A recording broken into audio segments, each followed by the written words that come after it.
lahat ay naranasan. Mula nang sumalangit si ina, lumaki walang magulang, tanging lola lang patnubay. Sa lahat ng bagay barkada nakakaramay. Sa aking pag-aaral di ko alam kung may patutunguhan, laging nasasangkot sa bawat kaguluhan.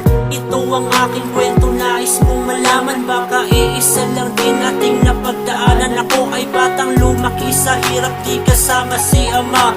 Tanging kapiling ko si lola gang sa pagtanda. Sa mundong kinamulatan, dun ako nasanay sa takbo ng buhay. Paano ba makikibagay kung bawat pagkakamali ikaw ang nakikita?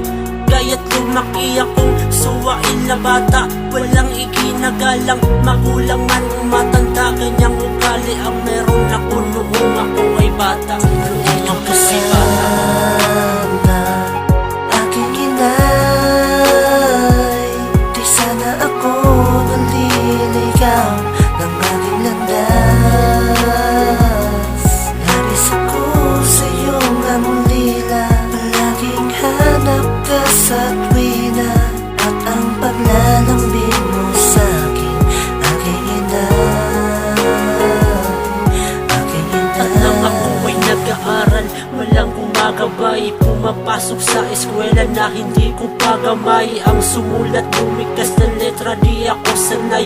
Dahil nga sa kinagis ng walang magulang aantabay. Ngunit may isang kaibigan na sa akin umalalay. Jason ng kanyang pangalan, kaibigan tunay. Ipinamulat niya sa akin paano bang bumasa, gumuhit ng larawan, sumulat ng mga letra. Lahat ng yun ay aking natutunan dahil sa kanya. Kaya't nagpursige sa pag-aaral.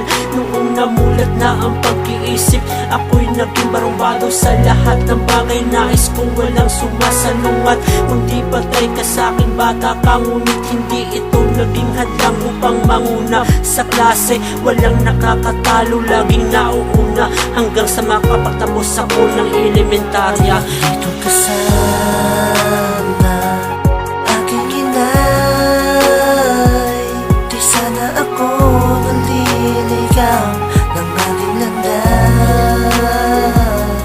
Nais ako sa iyong amulila, palaging hanap ka sa tuwina, at ang paglalambing mo sa akin, aking inay, aking inay. 12 ko lang natutong manigarilyo, kasama ang barkada na hikayat na sa bisyo. Natuto na akong magnakaw sa sarili kong tahanan, upang sa barkada mayroong ipagyabang. Bulsang may laman na galing sa tindahan, di ko pinaghirapan. Ganun-ganun na lang ipatalo sa pustahan. Sa haba ng panahon, ganun nakasanayan, hanggang sa dumating ang puntong di ko na malais na ng aking lola na sa Maynila ako manirahan. Kasama ni ama na hindi ko nakasanayan, makasama sa iisang tahanan. Papiling bago kong ina, lahat ng yung hindi naging madali. Nakalimutan na kung anong merong ugali ako sa aking pinagmulan. Lahat ng yun sa Maynila nakagawian, sumasakot ng pabalang sa tinuri ko ng magulang. Tinuri ko ng magulang. Dito ka sana, aking inay,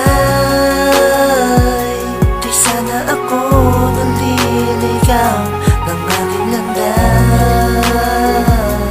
Nais ako sa iyong amulila, palaging hanap ka sa tuwina, at ang paglalambing mo sa akin, aking inay, aking inay. At sa paglipas ng panahon ay aking natutunan, namulat na ako sa maling nakasanayan. Pinagpatuloy pag-aaral hanggang sa makapagtapos, itinuwid ko ang maling landasin namin. Sa'y nagapos sa sariling pananaw, lahat kinalimutan. Barkadang bisyo kong naiwan, akin ang pinabayaan. Matupad ko lang lahat ng mga pangarap, kaya tinalikuran at labis nagsumikap. At nung Nagkaroon ng trabaho, di ganun kadali kumita ng salapi, pinaghihirapan ng maigi. Kaya't aking napagtanto lahat ng kamalian. Patawad po Ama sa tinuri kong magulang sa kasalanan. Ngayong ramdam ko na paano ba pag sumikapan ng bawat sentimo papalit na pinapakuran. Salamat sa inyo, napakadami kong natutunan sa walang sawang pagpapaalala sa aking kinabukasan. Dito ka sana, aking inay. Di sana ako naliligaw ng aking landas. Nais ako sa iyong amulila, palaging hanap ka sa tuwina, at ang paglalambing mo sa akin, aking inay. Dito ka sana, aking inay. Di sana ako naliligaw ng aking landas.